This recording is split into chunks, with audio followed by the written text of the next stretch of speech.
शुरुआत देखें कल्चर का तो एक स्मॉलर सेटलमेंट यानी एक कुछ लोग ने जगह एक्युपाई किया।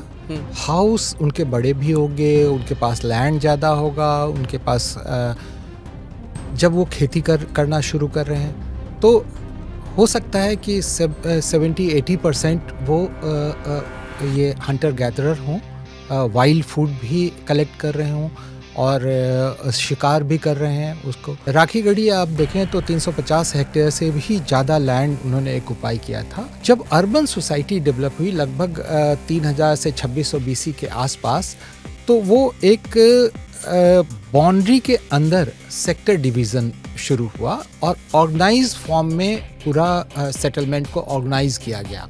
इतने सारे आपने एक्सकवेट किए 300 और व्हाटएवर, ये सब सिर्फ डेकोरेटिव पर्पस आइटम के लिए तो नहीं हो सकते ना? ये तो आप उसमें लकड़ी, चारकोल सब कुछ मिले हैं। हाँ।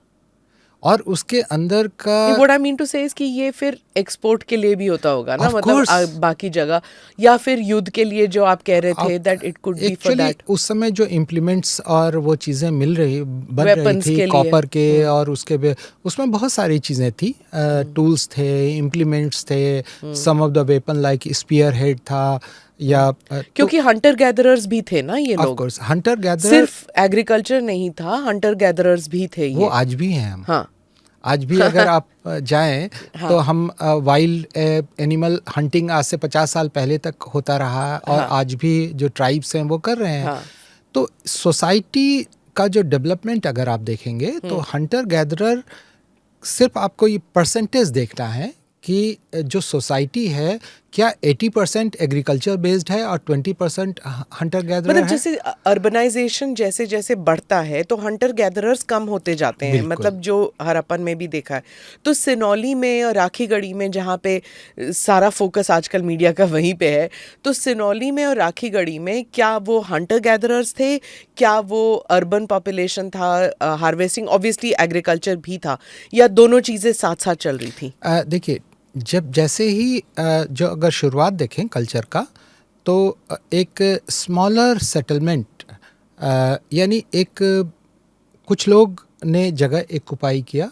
हाउस उनके बड़े भी होंगे, उनके पास लैंड ज़्यादा होगा, उनके पास जब वो खेती करना शुरू कर रहे हैं तो हो सकता है कि 70-80% वो ये हंटर गैदरर हों, वाइल्ड फूड भी कलेक्ट कर रहे हों और शिकार भी कर रहे हैं उसको।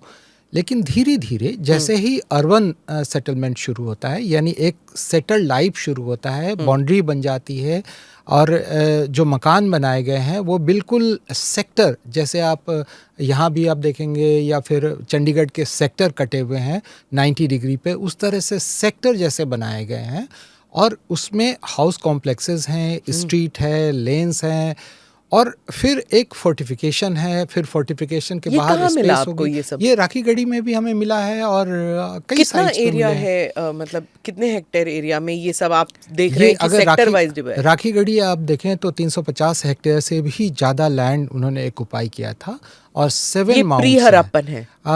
इसमें प्री हरप्पन से लेके और लेट फेज ऑफ हरप्पन तक का डेवलपमेंट है एक ही जगह पे। तो प्री हरप्पन इंडिया, मतलब ये तो बिल्कुल ही इंडिया हो गया ना, सेंट्रल इंडिया हो गया। बिल्कुल। तो प्री हरप्पन इंडिया में हमारे पास सेक्टर वाइज कॉलोनीज थे, नहीं तो हमें हमेशा बताया जाता था कि Harappans were the one who had town planning, city planning, पर town planning, city planning pre Harappan area India also had it.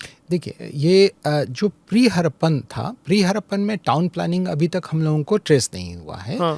लेकिन जो डेवलपमेंट है जो प्री हरप्पन, उसके बाद आप उसको मानते हैं अर्ली हरप्पन्स।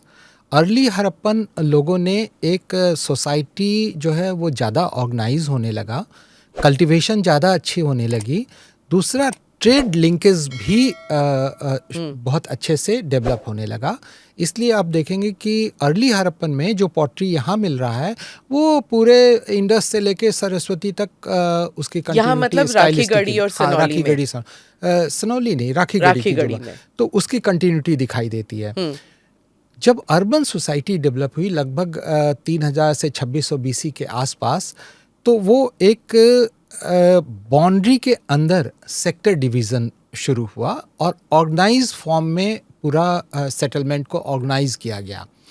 और वो ऑर्गेनाइज होने के बाद वो लगातार हम उसमें कई फेजेस दिखाई देते हैं कि वो कैसे ऑर्गेनाइज हुआ। और अर्ली एरिया को कई जगह उन्होंने लेवल किया होगा, लेवल करके उसको ऑर्गेनाइज किया कि उसको हाउस कॉम्प्लेक्सेस यहाँ होंगे, और कैटल्स के लिए जगह अलग रहा होगा। ये आप बहुत इवॉल्व्ड और स्पेशलाइज्ड yes. सोसाइटी की बात कर रहे हैं, Of जहाँ course. पर ये डिविजन्स अगर कह रहे हैं कि आप मतलब इट वाज नॉट कि हाँ जहाँ मर्जी खेती नहीं, कर ली, जहाँ नहीं, मर्जी नहीं। मवेशी आप जाने दी। बिल्कुल You're not talking, ये हाँ। पूरा ऑर्गेनाइज्ड वे में तैयार हुआ। और ये राखीगढ़ी में, चाहे कालीबंगा में, धौलावीरा में, ये बहुत स्पष्ट दिखाई देता है। अभी राखीगढ़ी के एक्सकवेशन में आप अगर देखें तो 26-27 कोर्स के ब्रिक के, पॉसिबली डबल स्टोरी भी हो सकता है बिल्डिंग, तो ऐसे बिल्डिंग बन रहे थे उस समय, मड ब्रिक्स में भी और बर्न्ड ब्रिक में भी। तो स्ट्रीट जो बन रहे थे, स्ट्रीट के दोनों तरफ एक बाउंड्री होती थी, उसमें कवर्ड ड्रेन भी है, क्योंकि उनको हाइजीन कैसे मेंटेन किया जाए, इससे अच्छा, हड़प्पन से अच्छा उदाहरण आपको और कहीं नहीं मिलेगा किसी भी डिविजन्स में।